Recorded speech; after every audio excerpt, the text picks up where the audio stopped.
Oh man, I'm gonna be picking my top cameras of 2018 in this one. Them comment section's gonna be nice. All that more coming up here on The Morning Jolt.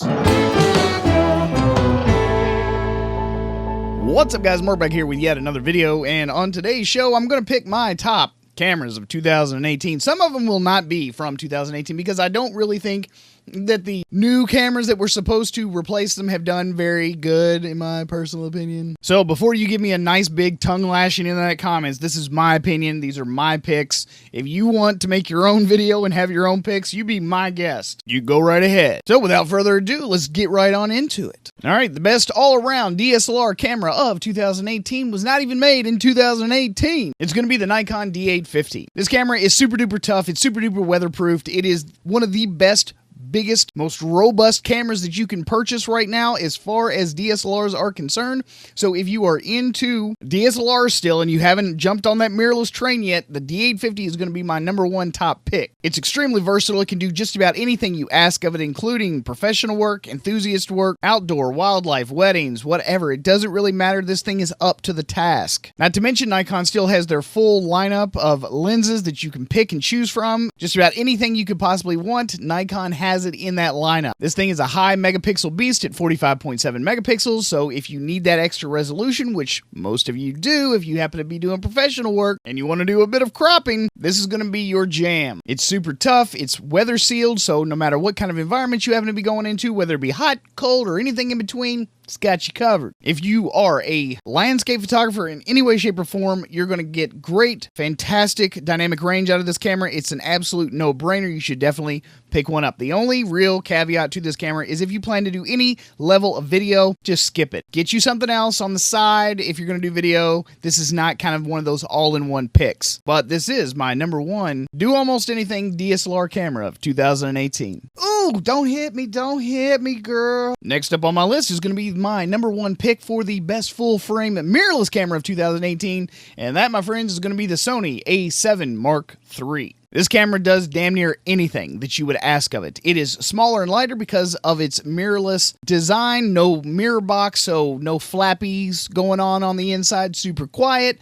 Has a 10 frame per second burst. Absolutely fantastic video specs. If you plan to do any level of handheld footage, it does have in-body image stabilization, so whether you're doing stills at extremely slow shutter speeds or video, the in-body image stabilization is definitely going to take care of you. It's not the best on the market, but it is definitely pretty damn good. It has a mid-range amount of megapixels as far as resolution is concerned at 24.2, so if you do want to do a bit of cropping, you're going to be just fine with this particular camera. The only major caveat to most of the Sony cameras is that because of physics, a lot of their longer lenses are extremely large and heavy, so it is going to feel a bit unbalanced because Sony bodies are extremely small and lightweight, and when you put a nice big hunk of glass on the front, it doesn't really feel all that balanced from front to back. But if you want one of the best mirrorless cameras on the market right now, it is definitely, without a doubt, going to be the Sony A7 Mark III. My #1 pick for the best vlogging camera of 2018 is going to be the Canon M50. It has just about every possible thing that a vlogger would possibly want. The only thing that it does lack is that it is absolutely crippled in 4K. If you plan to do it for vlogging, you're going to lose the dual pixel autofocus if you try and shoot 4K video with this camera, but it is extremely small and lightweight. The other massive downside to the camera is that it is an M-mount, so there is no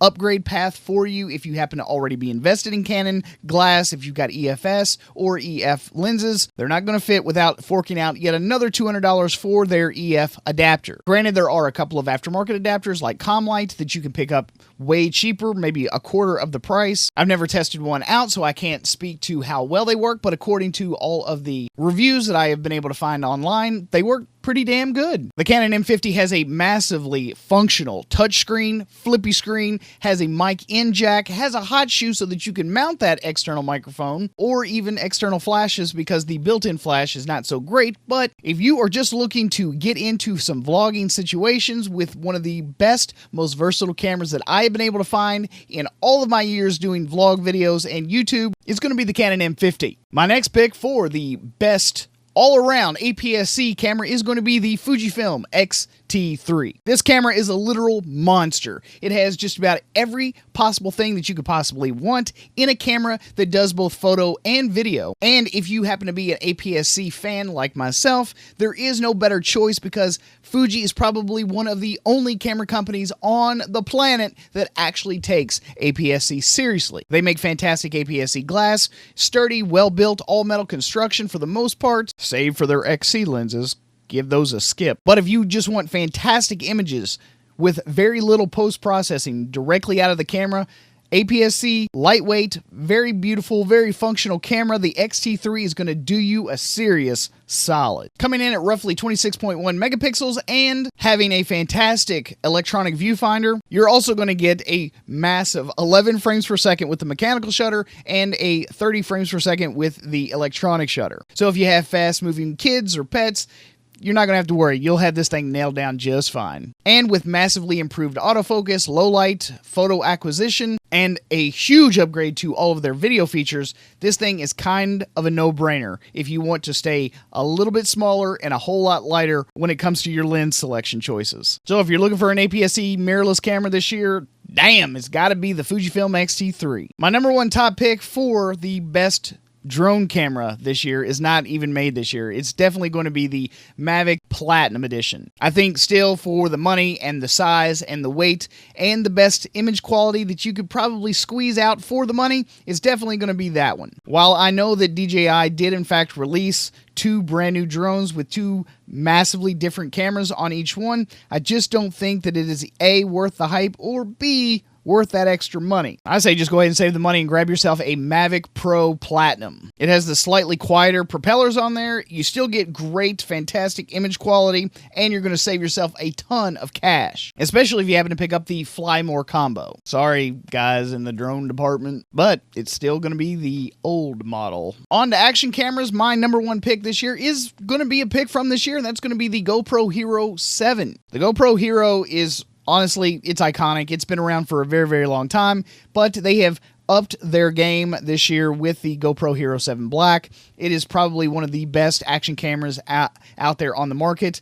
I know that a lot of people try and save some of their money by going with some of the cheaper Chinese knockoffs, but I really do think that if you want a good, solid action cam that has both improved massively on the video and image stabilization department and has done a fantastic job with the audio improvements on their cameras, it's definitely going to be the GoPro Hero 7. Those little guys are super duper strong, they're super duper robust, and they are wicked light. So if you like to travel with not a lot of bulk, not a lot of gear, that's definitely going to be on your get list. All right, boys, there's my list for 2018. Hope you guys enjoyed it. I know I've probably ticked off a few people. That's cool. Leave all those displeasurable comments down in the comment section below. Also, if you would like to help and support the channel, I've got affiliate links to everything that I mentioned here in this video, and I appreciate all of your support every single time. It means a lot, and I know it's almost Black Friday and Christmas season, so please consider clicking on those links and helping a brother out. At any rate, guys, thanks so much for stopping here and watching yet another Morning Jolt episode on The Photo Video Show. I'm your host, Mark Puckett. I'm going to see you guys again on the next one. Peace.